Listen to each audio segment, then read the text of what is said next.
রহমান, আমি আপনার কাছে একটু আসতে চাই যে 5 আগস্টের পর যে প্রতিহিংসার রাজনীতি শুরু হয়েছিল সেখান থেকে আমরা কাঙ্ক্ষিত সহমর্মিতার রাজনীতিতে ফিরতে শুরু করেছে কিনা। যখন বিএনপি নেত্রী বেগম খালেদা জিয়া হাসপাতালে, তখনই আমরা দেখতে যাচ্ছি বিভিন্ন প্রতিনিধি দল যাচ্ছেন, রাজনৈতিক দলগুলো। কিভাবে দেখছেন, আপনার কাছ থেকে একটু বুঝতে চাই। ধন্যবাদ। প্রতিহিংসার রাজনীতি শুরু হয়েছে এবং আমার মনে হয় যে এটা আমাদের আরো লম্বা সময় থাকবে, কিন্তু বেগম খালেদা জিয়ার ক্ষেত্রে ব্যাপারটা একটু ভিন্ন। আমি একটু ব্যাখ্যা করতে চাই। মানে বেগম খালেদা জিয়া এখনো কাগজে কলমে গঠনতন্ত্রে বিএনপির চেয়ারপারসন আছেন, যদিও ডিফ্যাক্টো চেয়ারপারসন হিসেবে জনাব তারেক রহমান কাজ করছেন। বেগম খালেদা জিয়া জেলে ছিলেন দীর্ঘ সময়, উনি ভীষণ অসুস্থ, ওনার পক্ষে দল পরিচালনা আসলে কার্যত সম্ভব না। কিন্তু আমরা খেয়াল করলাম যে প্রত্যেকটা রাজনৈতিক দল, প্রত্যেকটা তার সব দ্বিমত সত্ত্বেও, এমনকি আমি দেখেছি কিছু কিছু রাজনৈতিক দল জনাব তারেক রহমানকেও কঠোর সমালোচনা করেছেন, কখনো কখনো সেটা রাজনৈতিক শিষ্টাচার বহির্ভূত হয়েছে, যেটা আসলে গণতন্ত্রের যে আমাদের ন্যারেটিভ বা বিতর্ক তার যে চৌহদ্দি আছে, সেটা রেড লাইন আছে, সেটা ক্রস করেছেন। কিন্তু বেগম খালেদা জিয়া সম্পর্কে আমরা দেখব প্রত্যেকের এই ধরনের একটা অবস্থান আছে। ফলে একটা অভাবনীয় ঘটনা বাংলাদেশের রাজনৈতিক ইতিহাসে ঘটলো যে একটা রাজনৈতিক দলের প্রধান সব দল মতের মানুষের কাছে একসেপ্টেবল হয়ে আছেন, উনি আমাদের জাতীয় অভিভাবকে পরিণত হয়েছেন। সে কারণে আমি মনে করি যে আমাদের সামনের গণতান্ত্রিক যে প্রত্যাবর্তন, এটার মানে শুধু নির্বাচন না, নির্বাচনের পরেও আমি ধারণা করি একটা টার্ময়েলের অবস্থা থাকবে, সেখানে তার একটা অসাধারণ রোল প্লে করার আছে। সেজন্য আমি চাই তিনি আমাদের মাঝে আরো অনেকগুলো দিন থাকুন। কারণ হচ্ছে, ধরুন কোনো একটা পলিটিক্যাল ডেডলক তৈরি হলো, এক দলের বিরুদ্ধে খুবই সংঘাতে জড়িয়ে পড়লো, আরো বাড়লো সেটা নির্বাচনের সময় বা নির্বাচনের পরে। ধরুন নির্বাচন যেমন হলো, এটা কেউ গ্রহণ করলো না, তারপর তার আন্দোলনের ডাক দিল, ধরে নিলাম। এইসব সিচুয়েশন আমি মনে করি তিনি যদি ডাকেন, যে ক্রিয়াশীল যে দলগুলো আছে, প্রধান জামায়াত ইসলামী, এনসিপি, এদেরকে যদি কাউকে উনি ডাকেন, কোনো আলোচনা করতে চান, কিছু বলতে চান, তারা খুবই শ্রদ্ধা এবং গভীর মর্যাদা দিয়ে সেটা শুনবে। সো ওই রোলটা তিনি প্লে করতে পারেন। এটা বেগম খালেদা জিয়ার ক্ষেত্রে হয়েছে বলে আমাদের রাজনীতি থেকে প্রতিহিংসা সরে যাচ্ছে বলে আমি মনে করি না। আমি ধারণা করি যেটা দাঁড়িয়েছে সেটা হলো, আমরা দীর্ঘদিন শেখ হাসিনা স্বৈরাচারী ব্যবস্থার অধীনে ছিলাম, থাকতে থাকতে আসলে আমাদের মধ্যকার যে গণতান্ত্রিক মানসিকতা যতটাই ছিল, আমরা কখনোই যে খুব গণতান্ত্রিক ছিলাম তা না, যতটাই ছিল সেটা আরো খারাপের দিকে গেছে। আর সবচেয়ে জরুরি কথা, কিছু কিছু দলকে আমরা দেখতে পাই আদতে তাদের এক ধরনের ফ্যাসিবাদী আচরণ আছে, তারা তাদের চিন্তা বা তাদের ধারণা ইম্পোজ করে দেওয়ার চেষ্টা করছেন। সো এই লড়াইটা আসলে চলবে এবং এটা অনেক সময় আমাদের কাছে প্রতিহিংসার রাজনীতি বলে মনে হয়। মানে গণতন্ত্র খারাপের দিকে গেছে, এটা মানে 5 আগস্টের পরের কথা বলছি না না, আমরা বাংলাদেশের যদি এন্টায়ার হিস্ট্রি, তাহলে আমি একটু বলি, স্বাধীনতার পর থেকে আমরা কি কখনো যথেষ্ট গণতান্ত্রিক ছিলাম? উত্তর হচ্ছে না। কারণ হলো, স্বাধীনতার পর থেকে শেখ মুজিবুর রহমান আসলে এই দেশে গণতন্ত্র প্র্যাকটিস করতে চাননি। তিনি গণতন্ত্রের লড়াই করেছেন, গণতন্ত্রের কথা বলে পুরো পাকিস্তান আমলে লড়াই করেছেন, কিন্তু শেষ পর্যন্ত তিনি আসলে গণতান্ত্রিক ছিলেন না। যদি এখন একটু ছোট উদাহরণ দেয়, যে 73 সালের একটা নির্বাচন, যেখানে আওয়ামী লীগের বাইরে নির্বাচিত হবে এরকম মানুষ 15-20 জনও হবে না, কিন্তু সেই নির্বাচনও ম্যানিপুলেট করা হয়েছে। একটা পর্যায়ে এটাকে একটা ওয়ান পার্টি স্টেটে পরিণত করা হয়েছে সংবিধান সংশোধনের মাধ্যমে। পরবর্তীতে নানা রকম সরকার এসছে, একেবারে গণতান্ত্রিক পরিবেশের সাথে পরবর্তী সময় এসছে, কিন্তু সেটাও যেহেতু আমরা খুব কন্টিনিউ করতে পারি নাই। আমাদের গণতন্ত্র যখন যে সময়টা ছিল, সেই সময়টাও খুব ভালো গণতান্ত্রিক ব্যবস্থা বা মানসিকতা আমাদের ছিল না। এরপর শেখ হাসিনা আসার পর যেটা হয়েছে, আমাদের যতটুকুও ছিল সেটা অত্যন্ত ডিজাস্টারের দিকে গেছে। আমি একটা উদাহরণ দিলে জিনিসটা প্রমাণ করা যাবে। বিএনপি 2001 থেকে 6 সালের যে সরকার ছিল, 6 সালে বাংলাদেশের গণতন্ত্রের র্যাঙ্কিং আছে। একটা র্যাঙ্কিং নিয়ে আমরা প্রচুর কথা বলি, একটা হলো ইকোনমিক্স ইন্টেলিজেন্স ইউনিটের। ওরা 4টা ভাগের একটা দেশগুলোকে ভাগ করে। একটা হচ্ছে ফুল ডেমোক্রেসি, সবচেয়ে ভালো; ফ্লড ডেমোক্রেসি, ত্রুটিপূর্ণ গণতন্ত্র; 3 হচ্ছে হাইব্রিড রেজিম; আর 4 হচ্ছে অথরিটারিয়ানিজম, পুরোপুরি স্বৈরাচারী ব্যবস্থা। 6 সাল পর্যন্ত বিএনপির ওই সময়টায় বাংলাদেশ যত সমালোচনাই করেন না কেন, বাংলাদেশ ওই সময় কিন্তু ফ্লড ডেমোক্রেসি ছিল, সেকেন্ড যে ক্যাটাগরি সেটাই ছিল। এই ক্যাটাগরি কিন্তু আমেরিকাও এখন কিন্তু ফ্লড ডেমোক্রেসিতে আছে, ফুল ডেমোক্রেসি পৃথিবীতে খুব কম। শেখ হাসিনা আসার পর থেকেই বাংলাদেশ হাইব্রিড রেজিমে ঢুকে যায় এবং হাইব্রিড রেজিমে আমাদের র্যাঙ্কিং ক্রমাগত খারাপ হতে যাচ্ছিল এবং খুব অল্প কিছুদিনের মধ্যে ফুল অথরিটারিয়ানিজমে ঢুকে যেতাম। তার মানে যেটা বলতে চাইছি, শেখ হাসিনার সময়টাতে আমাদের যতটুকু গণতন্ত্র ছিল, যতটুকু গণতান্ত্রিক ব্যবস্থা ছিল, মানে খুবই হালকা একটা উদাহরণ দিয়ে প্রচুর কথাবার্তা হয়। বিএনপির ওই সরকারের সময় দেখবেন, বিএনপির প্রধানমন্ত্রী মন্ত্রীদের বিরুদ্ধে পত্রিকার প্রথম পাতায় কার্টুন আঁকা হয়েছে সমানে। কেউ কোনোদিন আসলে এটা নিয়ে কোনো রকম ঝামেলায় বা বিপদে পড়েনি। পরবর্তী সময়ে বাংলাদেশের পত্রিকাতে কার্টুন উঠে গেল, গুম শুরু হয়ে গেল। আপনি মত প্রকাশকে দমন করার জন্য বিএনপির সময় কিন্তু আইসিটি অ্যাক্ট ছিল, আপনি খুঁজে পাবেন না যে অনেক মানুষকে আইসিটি অ্যাক্টের জন্য ধরে নিয়ে গিয়ে জেলে ভরা হয়েছে, সাংবাদিক বা সাধারণ মানুষ। কিন্তু এরপর এটাকে মডিফাই করা হলো, পরে ডিজিটাল সিকিউরিটি অ্যাক্ট হলো, কি রকম অপারেশন চলেছে। সো ওই যে মানসিকতার মধ্যে আমরা থাকলাম, সেটা আমাদের মধ্যকার গণতান্ত্রিক মানসিকতাকেও হ্যাম্পার করে। সো কিছুটা ভালো লক্ষণ আছে, যে বেগম খালেদা জিয়া বলি, তারপরে জামাতের নেতারা যখন অসুস্থ হন, জনাব শফিক হয়েছিলেন, জনাব তাহের হয়েছেন, বিএনপি মহাসচিব দেখতে গেছেন, এই চর্চা শুরু হচ্ছে। তবে আমাদের আসলে অনেক সময় লাগবে এখনো। জি, জাহিদুর রহমান ভাই, আপনার কাছে একটু আসতে চাই। আপনার কাছে একই প্রশ্ন রাখতে চাই যে এই প্রতিহিংসার রাজনীতিতে আমরা একে অপরকে ছাড় দিতে পারছি না কেন? কারণ বাংলাদেশে আসলে ক্ষমতায় যেতে চাই আমরা সবাই, ক্ষমতায় যাই, কিন্তু আমরা ওই যে অনেকে বলে না, আমরা আসলে দায়িত্বে যেতে চাই না, আমরা ক্ষমতায় যেতে চাই। এবং আরেকটা ঘটনা বাংলাদেশে ঘটে, উইনার টেকস অল। আপনি যদি ক্ষমতায় যান, আপনার জন্য এত বেশি সুযোগ সুবিধা আছে, স্টেক ইজ সো হাই। মানে ধরুন এত মানুষ জনসেবা করতে বসে থাকে, এটা কি সত্য? এত জনসেবক আমাদের দেশে হয়ে গেছে। আমি দুই দলের কম্পিটিশনের কথা বলছি না, দলের মধ্যে কম্পিটিশনের কথা বলছি। একটা নমিনেশন পাওয়া নিয়ে, একটা পদ পাওয়া নিয়ে, মানে সংঘাত হতে হতে মারামারি খুনোখুনি হয়ে যায় হয়তো। তো এখন মানে কি, আমরা এখন জনসেবা করার পলিটিক্স আসলে নিজের খেয়ে বনের মোষ তাড়ানোর কথা। মানে আমাদের দেশে হাজার হাজার মানুষ আছে যারা নিজের খেয়ে বনের মোষ তাড়ানোর জন্য জান দিয়ে ফেলতে চায়। উত্তর হচ্ছে না, উত্তর হচ্ছে পলিটিক্সের সাথে, ক্ষমতার সাথে খুব বড় বড় বেনিফিটের প্রশ্ন জড়িত। এখন খুব স্বাভাবিক, এটা নিয়ে দলের অভ্যন্তরীণ ভাবে যেহেতু কনফ্লিক্ট হয়, অন্য দলের সাথেও কনফ্লিক্ট হয় যে আমি ওই জায়গাটায় যেতে হবে। যে দল ক্ষমতায় যাবে না, সে অন্তত কোনো জায়গায় যদি একটা এমপি হতে পারে, সেই এমপি হওয়াটা তার একটা মারাত্মক পাওয়ার তৈরি করে। মোটামুটি একটা কনস্টিটিউয়েন্সির প্রধানমন্ত্রীর মতো হয়ে বসেন তিনি যে কোনো কিছু করতে পারেন, ওই কমিটির চেয়ারম্যান, ওটা সেটা, নিরাপত্তা কমিটি, স্থানীয় সরকার তার অধীনে রীতিমতো। উপজেলার যে পরিষদ আছে সেটা আইনগতভাবেই এমপি, সেটার অ্যাডভাইজার। আপনি যে, আর এগুলো ফর্মাল কথা, informal you can do anything.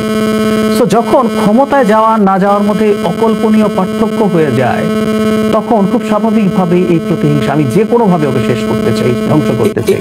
এটার সাথে একটু যোগ করতে চাই, এই প্রতিহিংসার কারণে কি তারেক রহমানের দেশে ফিরতে দেরি হচ্ছে কিনা? বা আচ্ছা, ওনার দেরি হওয়ার একটু আলোচনাটা একটু করা জরুরি। In fact it's a serious issue. আমি এটাকে একটু আবারও শুধু বিএনপি না, রাষ্ট্রের পার্সপেক্টিভ থেকে দেখতে চাই। তারেক রহমান কেন দেশে আসছেন না, এটা একটা গুরুত্বপূর্ণ রাজনৈতিক প্রশ্ন। 5 তারিখের পর থেকে আমরা দেখেছি এটা নিয়ে ক্রমাগত কথা হয়েছে, এন্ড ইটস ভ্যালিড। উনি একটা দলের প্রধান, ডিফ্যাক্টো প্রধান। সো 5 তারিখের পর কেন তিনি দেশে আসছেন না? এত বছর বাইরে থাকার পর কথা ছিল তিনি জাস্ট মুহূর্তেই আসবেন, এসে তিনি দলের হাল ধরবেন, নির্বাচনের দিকে নিয়ে যাবেন, সবাই এটা এক্সপেক্ট করেছে। সো উনি আসছেন না কেন, কবে আসবেন, এই প্রশ্নগুলো ছিল। কিন্তু সম্প্রতি একটা খুব নোংরামি, শব্দটা আমি বলতেই চাই কনসাস, নোংরামি শুরু হয়েছে তার মায়ের অসুস্থতা নিয়ে, যে তিনি একজন দায়িত্ব জ্ঞানহীন সন্তান, যে তিনি তার মায়ের অসুস্থতাতেও দেশে আসছেন না। আমরা ধারণা করতে পারি তার রাজনৈতিক প্রতিপক্ষ এই ধরনের মন্তব্য বাজারে ছেড়ে এটা নিয়ে প্রচুর জল ঘোলা করার চেষ্টা করেছিল। একটা কথা, আমাদের গ্রাম্য কথা আছে না, মায়ের চেয়ে মাসির দরদ বেশি হতে হয় না। মানে বেগম খালেদা জিয়ার অসুস্থতায় যদি সবচেয়ে বেশি কেউ সাফার করে, হাতে গোনা যে কয়েকজন, তার মধ্যে একবার টপ নামটাই সম্ভবত তার একজন সন্তানই বেঁচে আছেন। মানে আমরা যারা বাবা মাকে ওকে হারিয়েছি, সেই পরিস্থিতিতে কি হয় আমরা এটা খুব ভালো মতো জানতে পারি। তো এই প্রেক্ষাপটে তিনি কিছু জবাব দিতে হয়েছে। এতদিন পর্যন্ত কিন্তু তিনি বলেছেন আমি দ্রুতই ফিরবো বা এই ধরনের মন্তব্য, কিছু কথা তিনি বলেছেন একটা স্টেটাসে বলতে হয়েছে, কারণ তাকে নিয়ে অত্যন্ত বাজে মন্তব্য করা হয়, এবং উনি বলেছেন যে তার মায়ের পাশে থাকা তার ইচ্ছে হয়। কিন্তু এই জবাবটাও আবার একটা অস্পষ্টতা তৈরি করেছে, এবং এটা পরিকল্পিত। এটা কিন্তু উনি কোথাও বক্তৃতা করে বলে ফেলেননি, উনি এটা লিখিতভাবে দিয়েছেন। তার মানে উনি দু একটা কথা একটু এখানে উল্লেখ করতে চাই। তিনি বলছেন এটা তার একক নিয়ন্ত্রণাধীন বিষয় না, এবং এটা স্পর্শকাতরতা এত বেশি যে তিনি এটা নিয়ে খুব ক্লিয়ারলি কথা বলতে পারছেন না। তাহলে আমরা যদি একটু যোগ করি, আমরা কিছু কিছু স্পেকুলেট করছিলাম যে কেউ কেউ বলছেন তার ব্যাপারে কোনো কোনো দেশের আপত্তি আছে, কেউ ভারতের আপত্তির কথা বলেন, কেউ আমেরিকার আপত্তির কথা বলেন। যদি থেকে থাকে আমি মনে করি এটা কিন্তু বাংলাদেশের, আমি নিশ্চিত নই, কিন্তু বাংলাদেশের রাজনৈতিক প্রেক্ষাপটে এটা প্রশংসা। মানে ভারত তারেক রহমানকে পছন্দ করে না, তারেক রহমানের এর চেয়ে বড় সার্টিফিকেটের কি দরকার আছে? পছন্দ করে না। যে ভারত যাকে পছন্দ করে না, তারপরে আপনি চোখ বন্ধ করে ধরে নেবেন যে তিনি দেশপ্রেমিক, তিনি দেশের ভালো চান। বা আমেরিকাও যদি কোনো কারণে তার ব্যাপারে নেগেটিভ অ্যাটিটিউড রাখে, তাহলে এটাই হতে পারে যে রাষ্ট্রের স্বার্থ বিকিয়ে দিতে হবে এমন কিছু তো হয়তো উনি অ্যাগ্রি করছেন না। তার চাইতে জরুরি কথা তার নিরাপত্তা সংশয় আছে বলে ধারণা করা হয়, কারণ তিনি নিজেও বুলেট প্রুফ গাড়ির জন্য অ্যাপ্লাই করেছেন, অস্ত্রের লাইসেন্স চেয়েছেন। একটা কথা এখানে বলে রাখি, বেগম খালেদা জিয়া যেমন এই রাষ্ট্রের জন্য গুরুত্বপূর্ণ মানুষে পরিণত হয়েছেন, যেন তারেক রহমানও তাই। কেন বলছি? এনসিপিও যে রাজনীতির কথা বলে সেটা হচ্ছে তার একটা মধ্যপন্থী রাজনীতি কথা বলেন। আমি ব্যক্তিগতভাবে আমার পলিটিক্যাল অবস্থান হচ্ছে আমি একজন লিবারেল ডেমোক্র্যাট মনে করি নিজকে। সো মধ্যপন্থী রাজনৈতিক দল এই মুহূর্তে বিএনপি আছে, তার অপোজিটে তৈরি হচ্ছে ডান থেকে উগ্র ডান পর্যন্ত যারা আছেন তাদের একটা জোটের মতো, মোর্চার মতো। এই জায়গায় বাংলাদেশকে একটা গণতান্ত্রিক লিবারেল গণতান্ত্রিক ধারায় রাখার জন্য বিএনপি অত্যন্ত গুরুত্বপূর্ণ। সামনে বিএনপির স্খলন আছে, 5 তারিখের পর থেকে বিএনপির গ্রাসরুটের নানান অনিয়ম দুর্নীতির কথা আমরা জানি। বিএনপি নিজেও স্বীকার করে, বিএনপি তাদেরকে বহিষ্কারও করেছে। কিন্তু এই দলটাই এখন পর্যন্ত একটা মধ্যপন্থী গণতান্ত্রিক রাজনীতি বাংলাদেশে করে যাচ্ছে। ধরুন জনাব তারেক রহমান আসলেন এবং ওনার প্রাণ সংশয় যদি থাকে, ধরে নিলাম তর্কের খাতিরে, তিনি যদি কোনো হত্যাকাণ্ডের শিকার হন, বাংলাদেশ বিপদে পড়ে যাবে, বিএনপি না শুধু, গোটা বাংলাদেশ। কারণ এই মুহূর্তে বেগম খালেদা জিয়ার দলের নেতৃত্ব দেওয়ার পরিস্থিতিতে নেই। তিনি যদি বেঁচে থাকেনও আমরা মেনে নেব, যদি তার পরিবারের কেউ হাল ধরতে আসেন তারা একেবারেই প্রস্তুত নন পলিটিক্যালি ম্যাচিওর। আর যদি তার বাইরে কেউ হতে যান, বিএনপির বা আওয়ামী লীগের পরিবারের বাইরে কেউ হাল ধরতে গেলে কি হয় আমরা দেখেছি, দলগুলো ভেঙে টুকরো টুকরো হয়ে যায়। সো এই যদি পরিস্থিতি হয়, আবার কেউ কেউ বলেন, খুব ফানি কথা, আমার খুব মজা লাগে শুনে, যে তিনি এসে যদি উনি হত্যাকাণ্ডের শিকার হবেন, এটা তার দলের একটা পলিটিক্যাল ক্যাপিটাল হবে, সাহস নিয়ে আসতে হবে, মাথায় নিয়ে আসতে হবে। দেশের উনি শুধু দল না, এই দেশও তার ভবিষ্যতের সাথে, ইভেন তারেক রহমান কেমন দেশ চালাবেন তার সাথে আমাদের ভাগ্য জড়িয়ে গেছে। কিন্তু আগামী নির্বাচন যদি ফেয়ার হয়, সিট কত পাবেন না পাবেন ডিবেট করা যায়, কিন্তু এটা মোটামুটি নিশ্চিত যে তার দলই ক্ষমতা আসে। তারেক রহমানকে প্রধানমন্ত্রী হিসেবেও খুব ভালো পারফর্ম যদি করে, সেটা দেশের জন্য ভালো হবে। তো ওনার সাথে, ওনার দলের সাথে আমাদের ভাগ্য যেহেতু জড়িয়ে গেছে, ওনাকে সম্ভবত এই বিষয়গুলো বিবেচনায় নিতে হচ্ছে। তবে তিনি যেটা বলেছেন এটাও আসলে আমরা বুঝতে পারি, এটুকু আমাদের মাথায় রাখতে হবে। উনি দেশে না আসায় ওনার দলকে সামনাসামনি সরাসরি নেতৃত্ব না দেওয়া ক্ষতি হচ্ছে, ওনার সমালোচনা হচ্ছে, এগুলো ওনার না বোঝার কারণে। তার আসার ক্ষেত্রে এমন ঝুঁকি বা এমন কিছু সমস্যা আছে যেটার ওজন এটার চাইতে বেশি, এই বিবেচনা বোধটা নিশ্চয়ই আছে।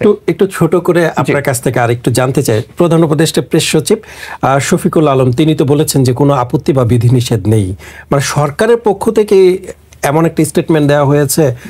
তারপরে ভারতের চাওয়া না চাওয়ার উপরে কি অনেক কিছু নির্ভর করছে? না, নির্ভর করছে না। আমি বলছি চাওয়া না চাওয়া, এটা বলছি যদি কেউ বলে থাকে, এই আলাপগুলো আছে আমরা জানি না তো, তাই যদি হয় বলছি।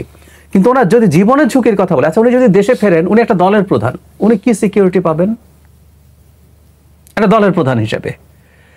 সেই সিকিউরিটি কি যথেষ্ট? আমি জানি না। আমি আবারও বলছি, এই প্রশ্নগুলো মাঠে আছে বলে আমি এগুলো আমার মতো করে বোঝার চেষ্টা করছি। সেই সিকিউরিটি ভারত তারেক রহমানকে পছন্দ করে না, বিএনপিকে পছন্দ করে না, এটাও বিএনপি সার্টিফিকেট। বিএনপিকে এত বছর ক্ষমতায় আসতে দেয়নি শেখ হাসিনাকে ক্ষমতায় রেখে, কারণ কি? কারণ বিএনপি আপনার স্লেভ হতে চায় না। তো এই ঝুঁকিগুলো সেই ভারত যদি এখন মনে করে তার তর্কের খাতিরে বলছি, আসতে না দেয় না, আসলে আমি কোনো না কোনোভাবে চেষ্টা করব তাকে কোনো ক্ষতি করার জন্য। যদি সেটা হয়ে থাকে, সেগুলো সিকিউরড হয়েছে কিনা, সেগুলো সিকিউরড হওয়ার আগে আসলে তার না আসাটাই বেটার বলে আমি মনে করি। ধন্যবাদ আপনাকে। ডাক্তার জাহিদুর রহমান, একটু ভিন্ন প্রসঙ্গে আসতে চাই। যেহেতু সামনেই নির্বাচন কমিশন বলছে যে এবার তারা যতটা চ্যালেঞ্জ মোকাবেলা করবেন, অতীতের কোনো কমিশনকে এত চ্যালেঞ্জ মোকাবেলা করতে হয়নি, কেননা এবার জাতীয় নির্বাচনের সাথে গণভোটেরও একটা ব্যাপার রয়েছে এবং এই সমস্ত কার্যক্রম তারা সঠিকভাবে করতে পারবেন কিনা সেই সক্ষমতা যাচাইয়ের জন্য গতকালকে একটি মক ভোটিংয়ের আয়োজন করেছিল কমিশন।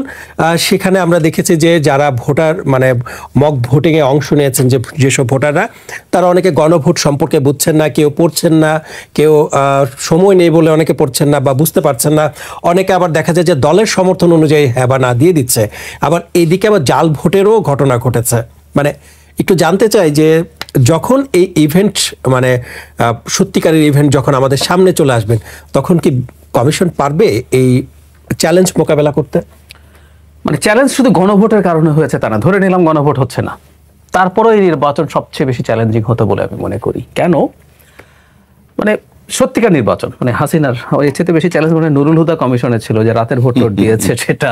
যাই হোক, এর বাইরে আমাদের জেনুইন যে নির্বাচনগুলো হয়েছে তার মধ্যে এটা সবচেয়ে চ্যালেঞ্জিং কারণটা হচ্ছে আইন শৃঙ্খলা রক্ষাকারী যে বাহিনী আছে বাংলাদেশের ইতিহাসে এই রকম ভালনারেবল বাহিনী আসলে কখনো ছিল না, যৌক্তিক কারণেই। মানে বিশেষ করে পুলিশ, আমাদের তো মেরুদণ্ড পুলিশ এই নির্বাচনের ক্ষেত্রে। তারা যা করেছেন শেখ হাসিনার সময়, পরবর্তীতে যা যা ঘটেছে এগুলো খুবই অনিবার্য ছিল। পরবর্তীতে সরকার যতটা পারত এটা রিগেইন করানোর জন্য, সেটাও সরকারের ব্যর্থতার কারণে ওই অর্থে সেভাবে হয়ে ওঠেনি, বা তাদের নেতৃত্বের সমস্যা আছে বলে আমি মনে করি। আমি স্বরাষ্ট্র উপদেষ্টা ভালো পারফর্ম করছেন আমি একেবারেই মনে করি না, উনি ওটাই পারছেন না, ওনার আবার কৃষি মন্ত্রণালয়েরও উনি আবার উপদেষ্টা। তো যাই হোক, এটা সবচেয়ে বড় চ্যালেঞ্জ। পুলিশ আছে, এবার সেনাবাহিনী অনেক বেশি থাকবে, আনসার ভিটিপি সহ। সো মূল চ্যালেঞ্জ আসলে ওই জায়গায় থাকবে, কারণ দলগুলোর মধ্যেও যদি খুবই সৌহার্দ্যপূর্ণ সম্পর্ক থাকতো তাহলেও একটা কথা ছিল। দলের মধ্যে যথেষ্ট সৌহার্দ্যমূলক সম্পর্ক নেই, দলের ভেতরেও কি ঘটে আমরা আসলে জানি না। ধরুন বিশেষ করে বিএনপির ক্ষেত্রে কতজন স্বতন্ত্র প্রার্থী হবে, তফসিলের পর আমরা আসলে এগুলো আস্তে আস্তে বুঝতে পারবো। সেই স্বতন্ত্র প্রার্থীরা তাদের পরস্পরের মধ্যে কি ধরনের আচরণ করবেন, এগুলো সবকিছু ঠিকঠাক মতো সামাল দেওয়ার মতো পরিস্থিতি আসলে এবার যথেষ্ট নেই, কোনো সন্দেহ নেই। এখন কেউ যদি বলেন তাহলে কি করার ছিল, তাহলে আসলে 10 বছর পর নির্বাচন করার কথা ছিল, বা 5 বছর পর, কারণ এটা ফিরে আসতে এতটাই সময় লাগবে। তার মানে আমি যেটা বলতে চাইছি, আসলে এবার রাজনৈতিক দলগুলোকে দায়িত্বশীলতার পরিচয় দিতে হবে। আর দ্বিতীয় যে কথাটা বললেন, হ্যাঁ, এরপরও যে বোঝার উপরে শাকের আটি বলে না, যে এবার এই ঝামেলার পর এর সাথে গণভোট যুক্ত হচ্ছে। তবে এটা আবার ম্যানেজমেন্টের দিক থেকে খুব বড় প্রবলেম না, কারণ হচ্ছে এই দেশের লোকজন একাধিক ভোট দেয় অভ্যস্ত আছে। আমরা স্থানীয় সরকার নির্বাচনগুলোতে 3টা ভোটও দিই, সেই জায়গায় 2টো ভোট একটা ডিফারেন্ট কালারের ব্যালট থাকবে, সেটা গিয়ে তারা ওই ডিফারেন্ট একটা বক্সে ঢোকাবেন। এটা যেন যথেষ্ট ক্যাম্পেইন করলে বোঝা যাবে। কিন্তু যেটা বলছেন কেউ বোঝে কি বোঝে না, আসলে এটা হবে না। দিনের শেষে গণভোট দলের যে সমর্থন সেই লাইনেই আসলে হবে, এটা মোটামুটি নিশ্চিত। এভাবেই হয়, কারণ এই জিনিসগুলো এতটাই টেকনিক্যাল, মানে কম শিক্ষিত মানুষ না, যথেষ্ট শিক্ষিত মানুষও যদি যথেষ্ট সচেতন না হন, মানে এই যে আপার হাউস কি, ওটা কি করবে, ওটা কেন পিআর লাগবে বা লাগবে না, বা বিএনপি এটা পিআর চাইছিল না কেন চাইছিল না, এভাবে। তারপরে ধরুন জুলাই সনদে যেভাবে তত্ত্বাবধায়ক সরকারের কথা বলা আছে, ওখানে কতগুলো স্টেপস আছে, খুব শিক্ষিত সচেতন মানুষ ছাড়া প্রতিটা স্টেপ আসলে জানে না। যেমন বিএনপি পুরো তত্ত্বাবধায়ক সরকার নিয়ে দ্বিমত নাই, কয়েকটা স্টেপ নিয়ে তার নোট অফ ডিসেন্ট আছে। একইভাবে কমিশনগুলো কিভাবে গঠন হবে। সো এতটা বুঝে শুনে যথেষ্ট শিক্ষিত মানুষও ভোট দেবেন না। ধন্যবাদ আপনাকে।